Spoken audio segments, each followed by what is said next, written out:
Hello everyone and welcome to Capitol Watch for Friday, March 28th, our weekly look at the Missouri General Assembly. And joining us from our governmental relations offices in Jefferson City is our Associate Executive Director for Advocacy and our Chief Lobbyist, Mike Reed. And Mike, one of the major developments this week happened over in the Senate, and it had to do with a significant tax cut bill. What happened there? Yes, Senator Krause's tax cut bill was brought up again and discussed. He changed it slightly, and it was perfected. This tax cut bill goes into effect, if passed by both the House and the Senate, in 2017, and it reduces the top rate from 6% to 5.5%. And it also decreases certain other taxes and small business taxes, and it changes the exemption levels.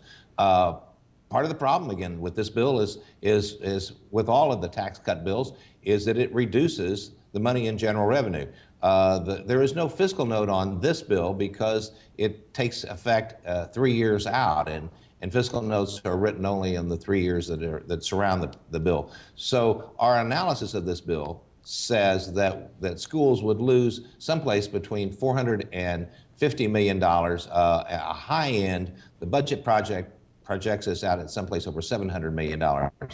Bottom line, with where we stand with tax cut pieces of legislation, is fund the formula. The legislature several years ago, when they passed the formula in 2005, stated that it would be fully funded in a certain number of years. The formula has not been fully funded, and until such time as those obligations are met, let's fund the formula for the students of the state of Missouri before we pass tax cuts.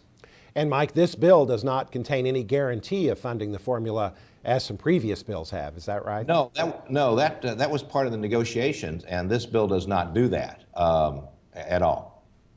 And Mike, the possible scenario we face this year during the session is a little bit different than we faced last summer when we were battling the tax cut bill, in that should both houses pass this bill or a similar tax cut bill, the governor would only have a certain number of days to veto it, and we could actually see an override attempt during the session while they're still meeting, couldn't we? That is correct. If a bill is passed before 15 days before the end of session, the governor has that length of time to veto or not veto the piece of legislation, and then the veto would then be taken up during session.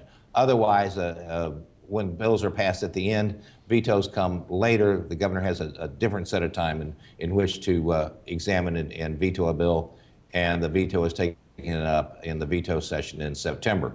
But if this is passed by the House, we could look at a veto and a veto override during session during the next 7 weeks.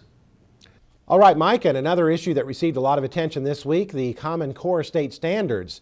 And there was a hearing in a Senate committee related to that issue. Tell us about that. That's right. The Senate Education Committee heard two bills, one sponsored by John Lamping. Senator Lamping's bill would put a freeze on Common Core until it is studied for the next year by a group of education individuals. The other one by Senator Ed Emery. Senator Emery's bill just does away with Common Core in the state of Missouri. There's a lot of misinformation about Common Core and what it is and what it isn't. The testimony on last Wednesday were people who were anti-state Common Core. Next Wednesday will be people who are in favor of the Common Core. As I said, there's a lot of misinformation and a lot of misunderstanding. I would suggest our members go to our website and look at the paper that we have there called Common Core Myths and Reality, which really explains what Common Core really is, how they are standards established by a group of educators, and that the individual school districts still write the curriculum and have the responsibility for the curriculum and making sure that they know what students use and how students are taught.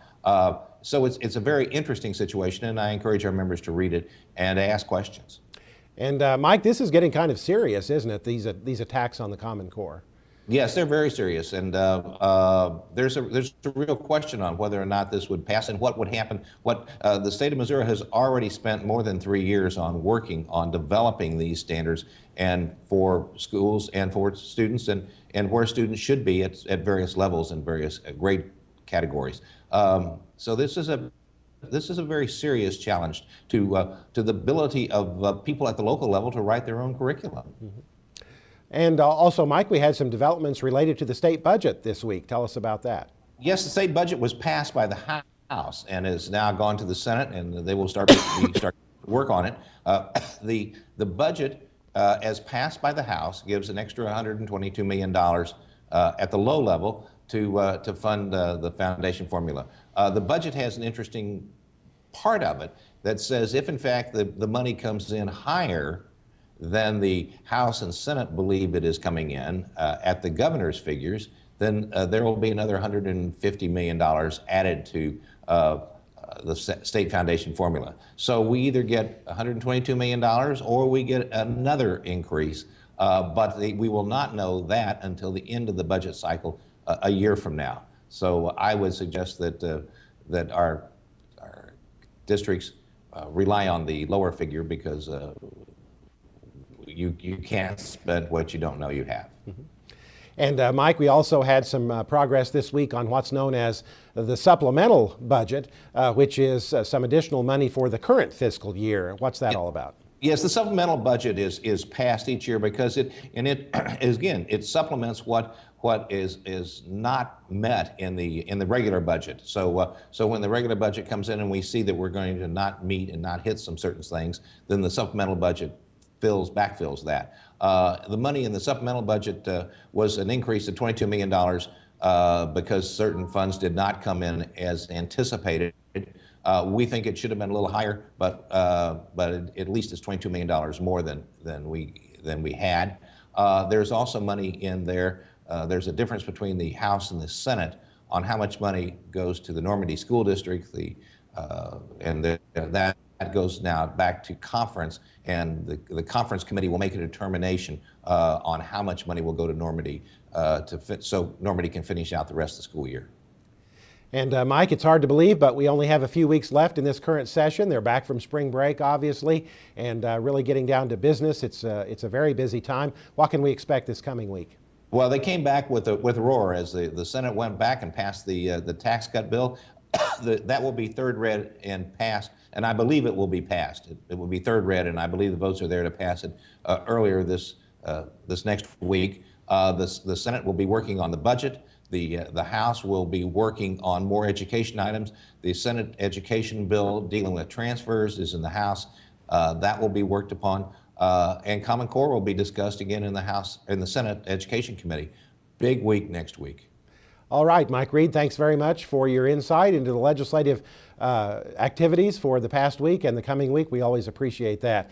And as we head into this busy time, we'll be keeping you up to date on legislative developments through our Legislative Voice electronic newsletter every Friday, this program that we produce every Friday during the session, and also our daily posts on our website, and we'll be issuing critical issue alerts as needed.